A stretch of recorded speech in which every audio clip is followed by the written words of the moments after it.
সকালবেলা ঘুম থেকে উঠেই দেখছি ঝমঝম করে বৃষ্টি পড়ছে। কদিন ধরে আমাদের এখানে এক নাগাড়ে বৃষ্টি হচ্ছে, বেশ ভালোই লাগছে। চারদিকে একদম সবুজে সবুজ হয়ে গেছে। বৃষ্টির দিনে বৃষ্টি না হলে কি ভালো লাগে বলো তো? তোমাদের দাদা ভাই তো বৃষ্টি মাথায় নিয়েই বেরিয়ে গেল অফিসের জন্য। আর আজ হচ্ছে সোমবার।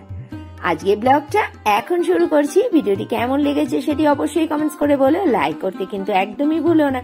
আমার Instagram ID Pinky Saha 703, please আমাকে ইনস্টাতে ফলো করে নিও। অ্যাবাউট আর ডেসক্রিপশনে আমার ইনস্টা লিঙ্ক পেয়ে যাবে। আর একটা কথা যেটা খুব ইম্পর্টেন্ট, আমার কিন্তু এই ভিডিওটা অনেকদিন আগে শুট করা ছিল, এডিট করার সময় পাচ্ছিলাম না বলে এই ভিডিওটা এখন দিচ্ছি। এরকম আমার অনেক ভিডিও পড়ে আছে যেগুলো এডিটিং এর জন্য সময় মতো দিতে পারিনি। ঘরের কাজকর্ম সেরে এদিকে প্রতিষ্ঠাকেও স্কুলের জন্য তৈরি করে দিচ্ছি। ভাত করা হয়ে গেছে, প্রতিষ্ঠা আবার ঘি আলু সেদ্ধ দিয়ে ভাত খেয়ে যাবে। ছেলেটার আজ আবার কলেজ নেই, ও রয়েছে বাড়িতে। প্রতিষ্ঠাকে স্কুলে পাঠিয়ে দিয়ে মেশিনে যে জামা কাপড়গুলো লাগিয়েছিলাম এগুলো এখন নিচ্ছি বার করে, এগুলোকেও এখন মেলে দিতে হবে। সকালবেলা উঠে দাঁড়ানোর এতটুকুও সময় নেই, দুটো হাত সমানভাবে চলতে থাকে। সেই যে ভোরবেলায় ঘুম থেকে উঠি তারপর থেকে দুপুর 3টে পর্যন্ত একভাবে চলছি। আমার আবার সময়ের মধ্যে সময়ের কাজ করে ফেলাটা বড্ড বেশি অভ্যাস। হ্যাঁ, এই অভ্যাস থাকাটা কিন্তু ভালো। এটা নিজের জন্য ভালো আর সংসারের জন্যও ভালো। আমি জানো তো নিজের কাছে নিজেই কমিটমেন্ট করি যে আজ আমি এই কাজটা দুপুর 2টো, দুপুর 3টের মধ্যে কমপ্লিট করে ফেলবো। এই কাজটা আজকে আমি করবই, খুব প্ল্যান করে আমি কাজ করি। এই জন্য এত কাজ করা সত্ত্বেও আমার কিন্তু অতটা কষ্ট হয় না। এই দেখো সব জামা কাপড়গুলো নেড়ে দিলাম ব্যালকনিতে। এই বর্ষা পড়ার পর থেকে আমি এখন আর বাইরে জামা কাপড় নাড়ি না, এখানেই নেড়ে রাখি। এবার চলে এলাম রান্নাঘরে। এমা, এসে দেখছি কি গোটা মশলাগুলো সবই শেষ হয়ে গেছে। এবার এগুলোকে ঢেলে দিচ্ছি। আমি জানো তো 3 জায়গাতে মশলা রাখি।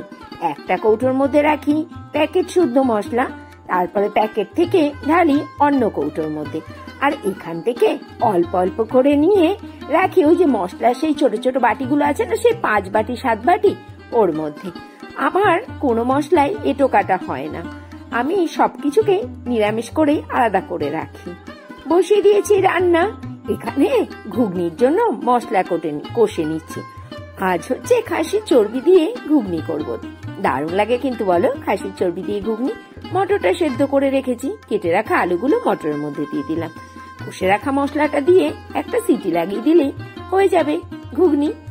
আর কর্তা মশাই নিয়ে এসেছিল ভোলা মাছ, আজ হবে ভোলা মাছের ঝাল। মাছটাও ভাজা বসিয়ে দিয়েছি। আর হচ্ছে কচুরলতি, মাসি কচুরলতি কেটে দিয়েছিল।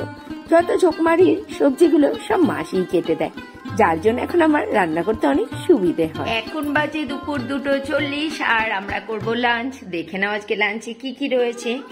ভাতটা মাইক্রোওভেনে করে নিলাম গরম, আর রয়েছে এখানে খাসির চর্বি দিয়ে ঘুগনি। আহা, এই ঘুগনি স্বাদই আলাদা, তাই না বলো? যারা খেয়েছে তারাই একমাত্র টেস্টটা জানে। রয়েছে এখানে কচুরলতি, আর রয়েছে ভোলা মাছের ঝাল। ব্যাস, আজকে এইটুকুই লাঞ্চ মেনু। আবার ফেরত চলে এলাম সন্ধ্যেবেলাতে। আর এই দেখো বিচ্ছুর অবস্থা, হেলমেট পরে বসে আছে। 2 ভাই বোন মিলে মারামারি করছে হেলমেট পরে। সন্ধ্যেবেলায় নিজের জন্য করে নিলাম একটু চা, আর প্রতিষ্ঠার জন্য তৈরি করে দিলাম ম্যাগি। আজ উনি চকোস দিয়ে দুধ দিয়ে খাবে না, বলেছে ম্যাগি খাবে। এই যে ম্যাগি খাচ্ছে আর দেখছে ওনার রূপকথা কার্টুন। রাতের বেলাতে তৈরি করে নিচ্ছি পরোটা।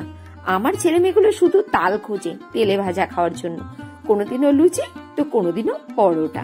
আজ আবার ডিমান্ড এসেছে পরোটা তৈরি করার। এখন বাজে রাত 10:40 আর এখন করে নেবো আমরা ডিনার। তোমাদের দাদা ভাই রয়েছে ভাত, ও ভাত দিয়ে মাছ আর কচুরলতি দিয়ে খাবে।